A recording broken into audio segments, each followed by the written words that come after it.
Bonjour, Dimitri, Crypto Paradise Consulting. Voilà, de retour à l'île Maurice après avoir passé une quinzaine de jours en France. Alors aujourd'hui, obligé de parler du sujet, c'est-à-dire le coronavirus, puisque nous avons quasiment été interdits de retour à Maurice. Bon, on a pu rentrer, mais alors ça a été chaud, hein. Donc on avait un vol Alitalia qui a été annulé, bref.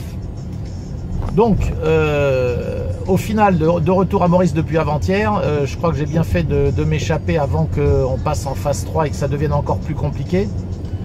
Mais ce que je voulais dire aujourd'hui, c'est le côté extraordinaire de cette épidémie qui va maintenant entraîner une chute des marchés financiers qui a déjà commencé, qui à mon avis va continuer, et qui va évidemment être pointé du doigt comme étant la source et la cause de la crise qui va s'annoncer, une crise qui pourrait être quand même qui pourrait être violente. Alors bien sûr personne n'en sait foutre rien, parce que finalement avec des injections de liquidités massives, peut-être qu'on va sortir de cette histoire, ou peut-être même que finalement le vaccin va être trouvé assez rapidement ou quelque chose comme ça. Mais il y a quand même fort à parier, et c'est ça que je voulais pointer aujourd'hui. Il y a fort à parier que cette crise arrive à point nommé pour pouvoir, je dirais, faire expliquer par les autorités que, évidemment, ils ne sont absolument pas fautifs, alors qu'on est dans une situation financière dramatique depuis plusieurs mois, avec le problème du repo, dont vous avez certainement entendu parler, avec la Fed qui imprime à tour de bras et qui refuse même de dire exactement ce qu'elle achète depuis maintenant plusieurs mois, mais globalement même depuis la crise de 2008, où en fait on a une espèce de pyramide de Ponzi x10 qui ne fait que continuer, c'est-à-dire une injection massive de liquidités qui explique la hausse de tous les actifs et qui fait durer le jeu des chaises musicales. Mais là, je pense qu'on a le parfait timing pour permettre aux autorités de laisser jouer une crise et de laisser s'écrouler un petit peu les marchés, éventuellement même d'aller plus loin, ça l'avenir nous le dira, avec peut-être un reset du système monétaire, enfin vraiment avec des choses qui pourraient nous arriver dessus assez violentes, et de tout simplement expliquer que tout ça est dû au coronavirus, et que les autorités, une fois qu'elles décideront d'intervenir, ben, ce sera grâce à elles qu'on va s'en sortir.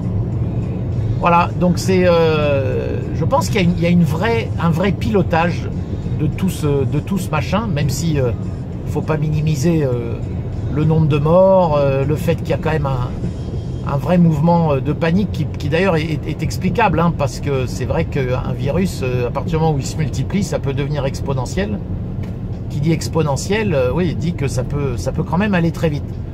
Maintenant, le virus lui-même, bah, on entend un peu de tout, alors très compliqué de donner son avis, hein. Moi je suis pas médecin, j'en sais rien, j'en sais foutre rien, comme pas grand monde d'ailleurs. J'ai l'impression que même les scientifiques ne savent pas trop, parce que si ce truc mute effectivement et que c'est vrai, bon bah là on ne sait pas vers quoi il va muter, dans quel pays il va le plus se propager, dans les pays où il fait froid, les pays où il fait chaud, bref. Donc tout ça c'est un peu mystérieux. Mais ce qui est sûr, ce qui est certain, c'est que il y a un pilotage de tout ça par les autorités, et je pense qu'il y a une opportunité là qui va être saisie, ce qui est d'ailleurs compréhensible, hein, parce que là pour le coup on peut avoir enfin une explication réelle, extérieure, pour dire pourquoi les choses vont aller très mal. Donc ce sera la faute du coronavirus. Voilà, alors maintenant, est-ce que les banques centrales vont intervenir rapidement? Est-ce qu'elles vont laisser pourrir la situation?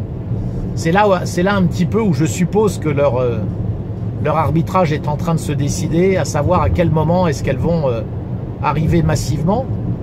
Mais arriver massivement, dans l'état actuel des choses, ça aussi, ça pose beaucoup de questions, parce qu'on est aujourd'hui à court de munitions pour elles. Hein, on a eu en 2008 des taux qui ont été réduits petit à petit massivement, pour arriver aujourd'hui à des taux qui sont nuls. Donc est-ce qu'on va passer en territoire réellement négatif au niveau des taux directeurs des banques centrales? Ce serait totalement hallucinant, mais pourquoi pas, puisque on a déjà des taux négatifs dans pas mal d'endroits dans le monde, mais